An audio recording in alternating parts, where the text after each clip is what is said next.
오늘도 좋은 날입니다. 우리 기도를 통해서 하나님이 이미 이루신 일들이 우리 가운데 온전히 누려지고 있습니다. 오늘 쉬문데 하나님께서 여러분에게 아주 영적으로 좋은 날을 주실 것을 확신합니다. 자, 오늘은 갈라디아서 2장에 대한 말씀을 한번 나누겠습니다. 어제 갈라디아서 1장에서 이제 바울이 전한 복음이 어떠한 복음인가? 이 복음은 다른 것이 아니라 바로 오직 은혜의 복음이다. 그리고 나서 이 은혜의 복음은 유일한 복음이다. 다른 복음은 없다. 바로 이 복음은 오직 그리스도의 계시로 말미암아 주어진 것이다. 이런 핵심적인 그런 내용이 있었습니다. 이제 2장은 그러한 복음을 지키는 사도 바울의 그 신실함. 여러분들이 사실 우리가 율법과 복음에 대한 이해를 확실히 갖는 것은 신앙의 가장 기본입니다. 근데 생각보다 우리는 많이 구약과 신약, 한편적으로 율법과 복음에 대해서 많이 이렇게 섞여져 있습니다. 그래서 이 분명치 않은 분들이 많은데 아마 이 초대교회도 사도들마저도 그런 모습이 좀 있었다. 그래서 거기에 대한 복음을 올바로 진리를 수호하는 그러한 자세.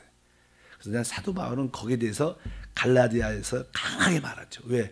갈라디아 교회와 성도들이 복음에 대해서 신실하지 않았기 때문에, 왜곡됐기 때문에, 잘못된 미혹자들에게 미혹당했기 때문에 이 말씀을 쓰게 된 것입니다. 그래서 일단은 이 2장 1절과 2절을 이렇게 시작하죠. 14년 후에 내가 바나바와 함께 디도를 데리고 다시 예루살렘에 올라가나니 계시를 따라 올라갔다.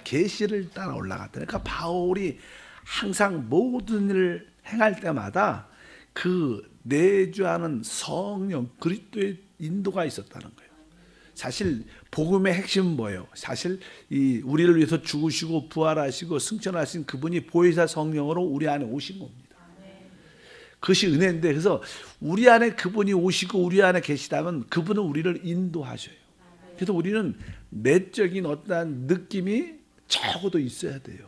그 자기의 육감이나 자기의 생각이 아니라 성령의 기름 부음에 대한 인식. 그래서 여러분들이 어떤 행동을 할 때, 어떤 말을 할 때 적어도 내적인 느낌이 있어야 돼요. 그래서 사도 바울은 바로 그러한 내적인 성령의 인도를 따라 예루살렘에 올라갔다는 거예요. 자기가 생각해서 야, 이것은 문제가 있다, 내가 한번 가봐야겠다, 이런 뜻으로 간 게 아니라 하나님의 뭐예요? 계시를 따라 올라갔다. 그래서 여러분들도 이 자녀를 키울 때 항상 어떤 자녀가 어떤 일을 혹시 잘못했다면 잘못한 것을 지적하고 판단하고 징계하는 게 목적이 아니라, 만약에 우리 자녀가 어떤 일을 잘못을 했다면, 어떤 일을 행할 때 그 안에 내적인 성령의 느낌이 어떤가 잠깐만 그것을 물어봐야 돼요. 그래서 그가 스스로 하나님의 느낌, 성령의 느낌을 받아야 그가 어떤 일을 할지라도 이제 그 인도를 받을 수 있습니다. 뭐 외적으로 일이 틀렸다, 이렇게 하면 안 된다, 이런 가르침이 아니라 안에 계시는 성령의 내적인 인도를 자꾸만 질문해 봐야 되고, 네 마음은 어떠니? 네 깊은 곳에 영적인 느낌은 어땠니? 그런 일을 행할 때, 네가 그렇게 거친 말을 할 때 네 마음의 느낌은 어떠냐? 자꾸만 그 안에 있는 것을 말할 수 있는 것도 참 중요하지 않을까? 그래야지 실제 종교가 아니라 살아있는 하나님을 섬기게 될 줄 믿습니다. 그리고 그냥 바울은 예루살렘에 올라갔을 때, 왜? 바울이 교회를 쭉 많이 세워놨는데 자꾸만 예루살렘에서 다른 교회에서 잘못된 교사들이 와서 우리가 참된 거듭남을 가지려면 할례를 받아야 된다, 이러한 아주 잘못된 교리를 가지고 와서 그것이 옳다고 가르치니까 이 근본적인 문제를 해결하기 위해서 예루살렘으로 교회로 올라갔는데, 거기서 이제는 많은 자들한테 어떤 책망을 주려고 한 게 아니라 아주 지도자들만 몇 사람이 개인적으로 살짝 만나서 거기에 대해서 깊은 말씀을 나누려고 했다, 이런 뜻을 기록되어 있습니다. 2절에 다시 한번 보니까 계시를 따라 올라가 내가 이방인 가운데 전파하는 복음을 그들에게 제시하되 유력한 자들에게 사사로이 한 것은 내가 다름질하는 것이나 다름질한 것이 헛되지 않게 하려면, 여기 보니까 유력한 자들에게 사사로이 한 것, 개인적으로 그들에게 만나서 그들과 교통하러 와 이 근본적인 문제를 한번 의논하고 거기에 대해서 정확한 말을 하기 위해서 이게 공개적으로 많은 성도들 앞에서 뭐 이렇게 책망이나 잘못된 것을 말하러 간 게 아니라 지도자들 사설이 개인적으로 만나서 그들에게 말을 하러 올라갔다. 그러면서 3절에 이런 표현이 있죠. 그러나 나와 함께 있던 헬라인 디도라도 억지로 할례를 받지 않게 아니하였으니 이렇게 말합니다. 나는 이방인이었던 이 할례가 이방인이었던 디도가 이제 구원받고 그리스도의 형제로서 구원받은 하나님의 일꾼이 됐는데 그 예루살렘 올라가면 다 이방인, 유대인들이죠. 유대인들은 이방인과 교제를 하지 않죠. 그러니까 어떤 좀 이렇게 서로의 관계를 좋기 위해서 할례를 이 사람도 예수를 믿었지만 할례를 받은 경험이 있다 이렇게 말하면 어떤 관계가 형성되니까 그래도 의도적으로 그런 모습으로 가지 않고 일부러라도 복음을 지키기 위해서 할례를 받지 않게 했다 이런 뜻을 말씀합니다. 유대 종교는 우리가 잘 알아요. 이 세 가지로 첫 번째는 할례, 두 번째는 안식, 세 번째는 거룩한 분별된 음식을 먹고 마시는 그거에 대한 이야기입니다. 세 가지 기둥이 있죠. 그래서 나는 보통 할례는 신약에서 침례로 대치가 되죠. 뭐 할례의 의미는 죽음을 육적인 죽음을 상징하는데 바로 침례가 우리의 죽음을 상징하는 줄 믿습니다. 우리가 세상에 대해서도 죽고 육신에 대해서 끝난 것을 의미하죠. 두 번째는 안식. 참된 안식은 그리스도입니다. 그리스도가 오실 때 그리스도 안에 있을 때 우리에게 참된 안식이 있는 것이지. 그다음 세 번째는 이 거룩한 음식이나 분별된 음식. 이것은 먹고 먹지 못하는 음식이라는 것은 사도행전 10장에 나오죠. 바로 다른 뜻이 아니라 우리가 어떤 사람을 만나느냐 만나지 않는가 중요하다는 거예요. 우리가 사람을 분별할 수 있어야 된다는 거예요. 그건 나쁜 뜻이 아니라요. 영적인 사람과 육적인 사람과 대화를 하면 결국 우리도 육적인 사람이 될 수밖에 없다는 거예요. 합당한 분별을 가지고 우리가 사람을 교제해야 된다. 왜? 그래야지 사람을 만난다는 것은 그 사람의 영향을 받게 돼 있어요. 영향을 받게 돼. 그러니까 그러한 의무로서 모두시 대치됐었습니다. 근데 그것을 이제 다시 한번 나는 바울이 확실하게 말하죠. 거기서 특별히 나는 할례하고 특별히 사람들 이방인과의 교제하는 그런 모습들. 여기 바울은 복음을 신실하게 지키는 그런 마음의 자세가 강력했던 것을 알 수 있습니다. 바울 같은 사람이 없었다면 지금 우리가 듣는 이 복음이 올바로 정확하게 전해지지 않았을까 이런 생각을 가질 수 있지 못했을 것입니다. 근데 이 베드로 같은 경우에는 이제 그가 안디옥에서 이제 이방인들과 교회 안디옥 교회가 이방 큰 교회가 안디옥에 와서 그냥 이방인 구원받은 사람들과 서로 교제 가운데 있는데 예루살렘에서부터 이제 어떤 교사들이 거기에 지도자들이 내려오니까 베드로 같은 경우에는 이방인들과 이렇게 교제를 하고 은혜를 나누다가 예루살렘에서 유대인들이 구원받은 유대인들이 내려오니까 원래 그냥 유대인 법이 뭐예요? 이방인과 교제하고 식사 같은 거 못 하게 돼 있어요. 근데 그런 모습을 그 예루살렘의 지도자들이 와서 형제들이 와서 바울은 저 유대인으로서 이방인과 교제를 하고 있어 이런 책망을 받을까봐 그 사람들이 오니까 이방인들과 교제하고 식사하다가 그 자리를 피해갖고 나는 그런 일이 없었다 이렇게 외식을 했습니다. 외식하는 그런 모습이 보였어요. 그래서 나는 바울이 거기에 대해서 직접 면전에서 책망하죠. 당신이 유대인으로서 유대인으로 살지 못하면서 어떻게 이방인들 유대인처럼 살 수 있도록 그렇게 강하게 하느냐 그러면서 그의 복음에 대한 신실하지 못함을 책망하는 그러한 모습도 여기 2장에 쭉 기록되어 있습니다. 뭐 중요한 것은 일단은 베드로 같은 것은 복음에 신실했지만 베드로는 그렇지 못했다는 것을 우리가 한번 좀 이해하고 그것도 하나의 베드로의 연약한 모습이죠. 일단 우리가 그런 모습을 기억할 필요가 있다. 이 9절 같은 경우에는 이런 말씀이 기록되어 있어요. 또 기둥같이 여기는 야고보와 게바와 요한도 내게 주신 은혜를 알므로 나와 바나바에게 친교의 악수를 하였으니 우리는 이방인에게로 그들은 할례자에게로 가게 하려 함이라. 여기 보면 이제는 또 기둥같이 여기는 야고보와 게바, 베드로죠. 게바와 요한. 여기 보면 순서가 이렇게 기록되어 있어. 원래 보통 그 전까지만 해도요. 사도행전 15장 이전까지만 해도 항상 모든 사도들의 이름이 첫 번째가 누구였냐면 베드로였어요. 베드로가 항상 성경에서 이름이 첫 번째 나온다는 것은 그가 최고의 영적인 지도자라는 뜻입니다. 순서도. 근데 어느 순간부터 이름이 순서가 바뀌어요. 여기 보니까 누가 먼저 나와요? 야고보가 먼저 나오죠. 그 당시는 바로 야고보가 예루살렘의 최고의 인도자였어요. 그래서 순서가 이렇게 바뀌죠. 그래서 원래는 처음에는 베드로였죠. 근데 베드로가 복음에 신실하지 못했기 때문에 하나님께서 이게 영적인 순서를 바꿔 놓지 않았나. 그래서 좀 뒤로 물러나게 돼요. 여러분들이 복음에 신실하셔야 돼요. 그래야지 우리가 뒤로 물러나지 않고 또 하나님의 영적인 순서에서 좀 더 인정받고 쓰임받는 그런 일꾼이 될 수 있다. 여기서 순서는 그런 의미가 있다는 것을 한 번쯤은 한번 기억해 볼 필요가 있는 줄 믿습니다. 그래서 11절 같은 경우에 책망했다는 표현이야. 게바가 안디옥에 이르렀을 때 책망받을 일이 있기로 내가 그를 대면하여 책망하였다. 이것은 베드로가 복음에 신실하지 못한 그런 모습을 갖고 있었다. 그래서 자꾸만 이방인과의 교제하는 것을 두려워하는 마음이 있었다는 거예요. 그것이 합당해. 그래서 뭐요? 유대 종교에 대한 인식이 남아 있었다는 것이고 또 다른 사람에 대해서 두려움을 가지고 있었다는 그런 모습을 가지고 있습니다. 그 지도자가 베드로가 이러한 영적인 위선을 가지니까 결국 다른 사람들도 그런 영향을 받게 되는 거예요. 그래서 항상 영적인 인도자, 교구장이나 우리 사역자들은요, 복음에 대해서 흔들려서는 안 됩니다.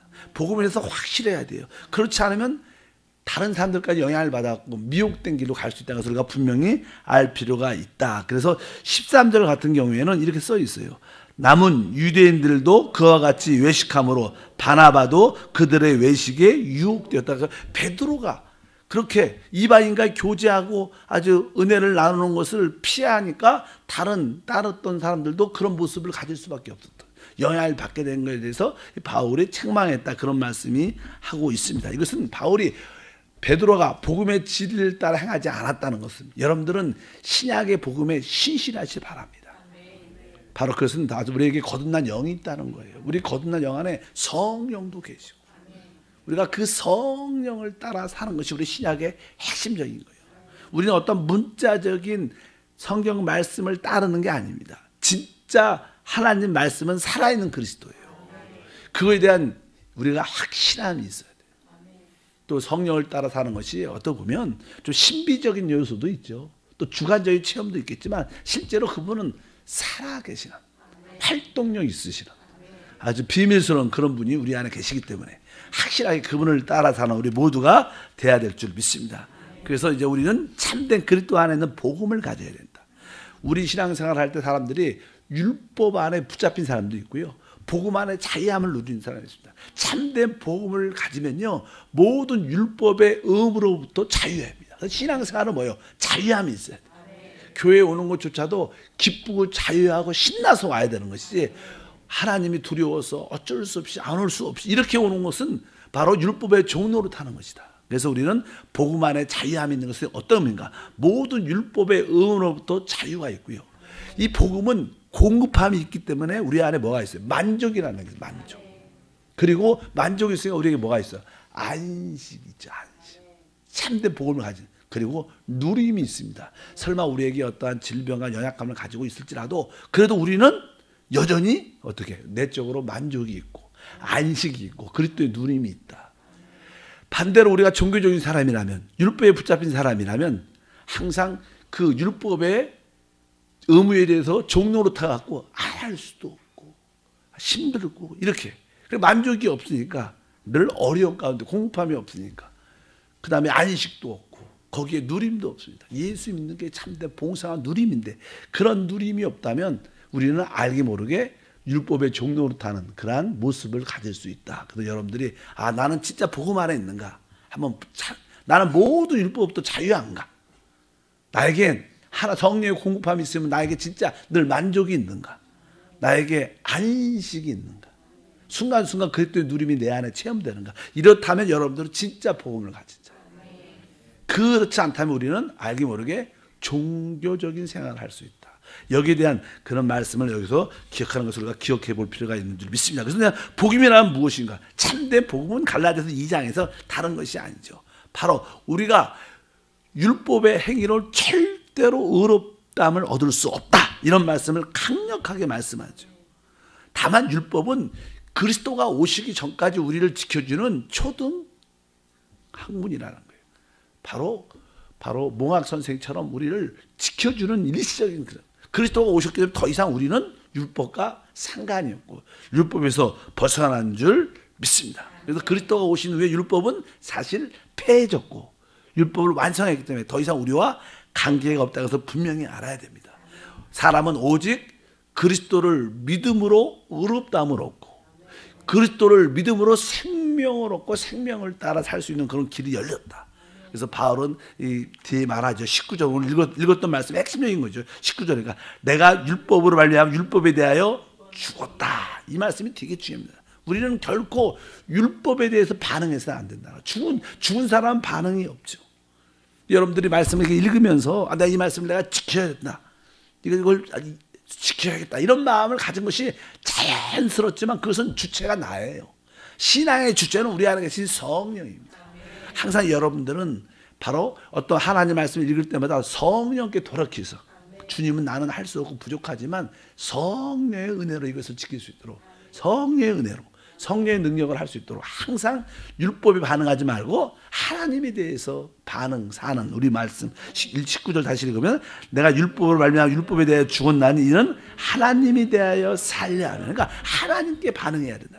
그 하나님이 어디 계시냐? 우리 안에 계신 그리스도가 우리의 하나님이다. 그래서 항상 여러분들이 어떤 일을 할 때마다 우리가 주체가 아니라 우리 안에 계신 성령께 반응해서 우리가 돌이키는 게 우리의 신앙생활의 모습인 줄 믿습니다. 복음은 바로 결국 2장 20절에 쭉 보면 바로 살아있는 그리스도가 어디 안에 계시는 내 안에 계시면 아는 게 믿음이에요.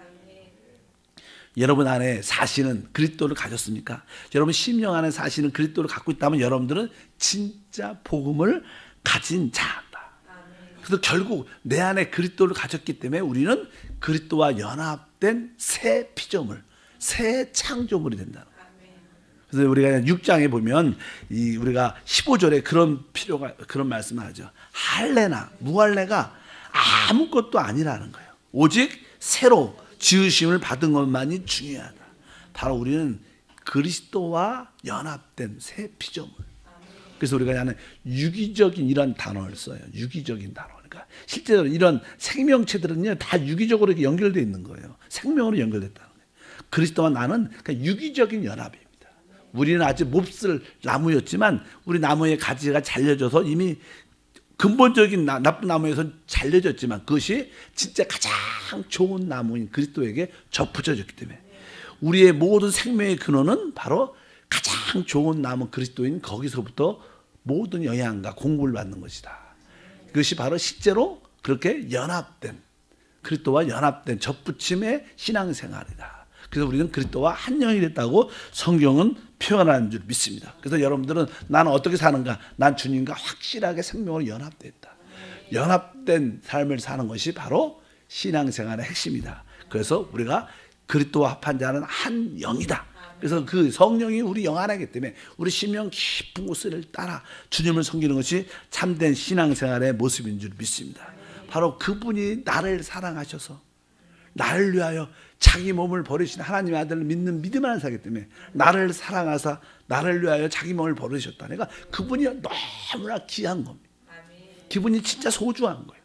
나를 위하여인데 나를 사랑하사.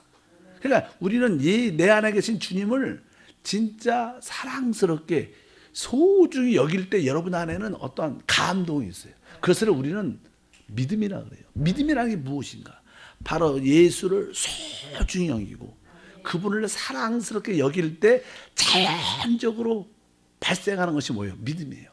여러분들이 진짜로 서로 사람들끼리도 서로 이렇게 그분을 이렇게 사랑하면 그런 사람을 소중히 여기죠.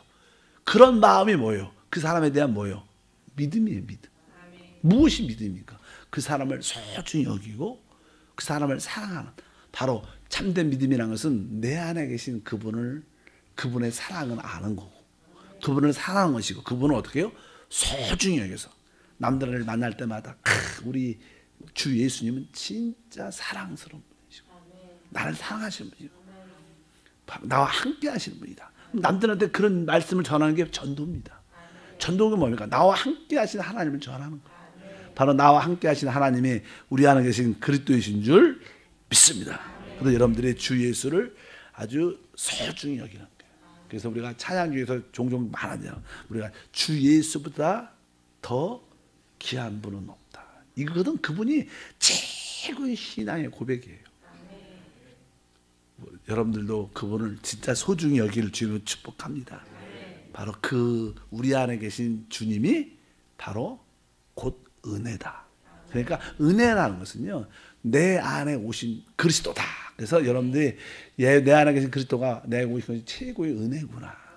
그래서 여러분들이 그 은혜를 패하지 않길 바랍니다. 그래서 21절 마지막으로 읽어보니까 내가 하나님의 은혜를 패하지 아니하노니 이렇게 말합니다. 내가 그 전에 뭐예요? 내 안에 그리스도가 산다 이런 이야기를 하고 이 얘기를 한 거니까 하나님의 은혜를 패하지 않는다는 것은 내 안에 사신 주님을 계속 느끼고 있다는 거예요. 여러분들이 어느 순간에 육신적으로 세상적으로 빠져있으면 내 안에 그리스도가 사시는 것을 느끼지 못해요. 내가 살고 세상이 삽니다. 그러니까 여러분들이 하나님의 은혜를 패하지 않으려면 어떻게 내 안에 그리스도가 살고 있다는 인식이 계속돼야 돼요. 순간순간 주님이 사는 거지. 주님이 내 안에 계시. 주님을 내가 기뻐합니다. 사실 이것이 동행이고 이것이 주님과 연합된 생활인 줄 믿습니다. 여러분들이 계속 내주하는 그리스도를 인식하고 있을 때 여러분들은 하나님의 은혜를 계속 누리는 거예요. 그러나 내주하는 그리스도를 잊고 또 다른 것에 대한 생각을 많이 간다면 그것은 하나님의 은혜를 패하는 것이다. 여러분 안에 그리스도가 사십니까? 그것을 체험하고 누리고 있습니까? 그분을 가장 소중히 그분의 사랑을 늘 말하고 있습니까? 그렇다면 여러분들은 하나님의 은혜를 누리는 사람이지 패하지 않는 것이다. 그래서 다시 한번 내가 하나님의 은혜를 패하지 아니한다. 이 말씀이 되게 중요합니다. 그래서 여러분들이 여러분 안에 내주한 그리스도를 끝까지 순간순간 그분을 잊지 말고 그분을 부르고 그래서 그분을 느끼는 최고의 간단한 게 뭐예요? 주 예수. 이것을 아주 다양하게 크게도 작게도 길게도 짧게도 아주 여러분 코드에 맞게 기호에 맞게 한번 잘 불러서 나는 이렇게 부를 때 내 안에 그 주님이 함께 하심을 느껴. 뭐 사람마다 다 다르죠. 그래서 어떤 분들은 길게 오 주 예수. 그래서 진짜 어떤 분이 진짜로 부르면요 옆에 있으면요 전율 느껴요 진짜로. 아셔요? 여러분 당분이 진짜 그냥 이 말로만 주 예수 이렇게 부르지 말고 진짜 안에 있는 그분을 느끼면서 주 예수 뭐 오 주 예수 이렇게 몇 번 부르면요 옆에 있는 사람들이 또 전율 감동이 있죠. 왜? 그분은 생명으로 흘러나오니까.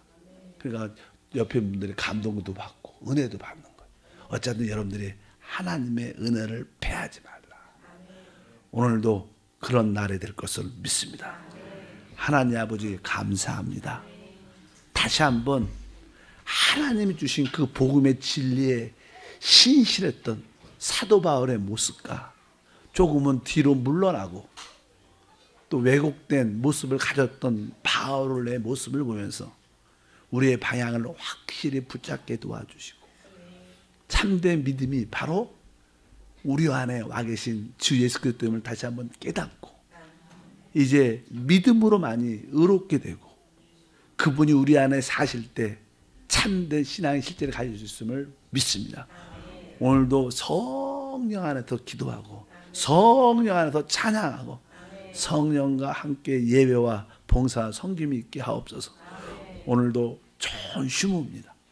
오늘 온 가족이 성령 안에서 좋은 교제의 시간 나들이 시간을 갖게 도와주옵소서. 주 예수 이름으로 드린 예물도 기억해 주시고 믿음으로 심을 때마다 하나님께서 그 마음의 소원에 응답하시며 백배 만배로 갚아 주옵소서. 예수 이름으로 기도합니다. 아멘. 하늘에